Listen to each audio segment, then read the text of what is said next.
Околу 200 судски службеници останале без работа бидејќи Министерството за финансии не дало согласност за продолжување на нивниот договор.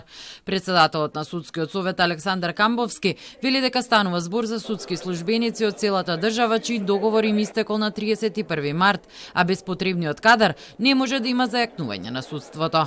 Значи, за секој вработување што судот го прави, мора да добие согласност од Министерството за финансии. Тоа сакав да го потенцирам, дека ако веќе реформираме финансиска независност, треба на вистина таа да ја добие судството.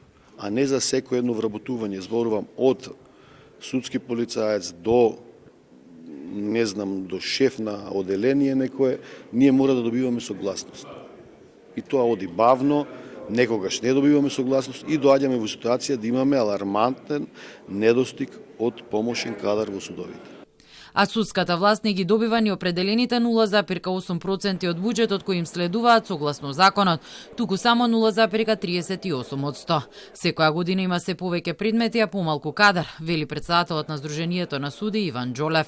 Недостигот на суди, на судски служби, финансиската независност ствараат проблеми во смисла на кадровски решенија. Знаете, ние имаме секоја година се поголем број на прилив на предмети, а се помал број на судски службеници и судии. Едно со друго не иде. Ако сакаме ефикасно судство, мора да се вложува во истото, мора да се инвестира, да се капитални инвестиции да имаме, вработувања нови да имаме, да се дигитализира судството и така натаму. Според Камбовски во судството треба да има реформи, но не преку оставки.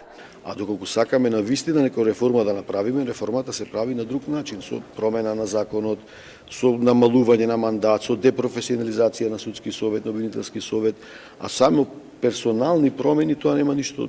Која ви е гаранцијата дека новите членови кои што ќе дојдат дека ќе бидат подобри?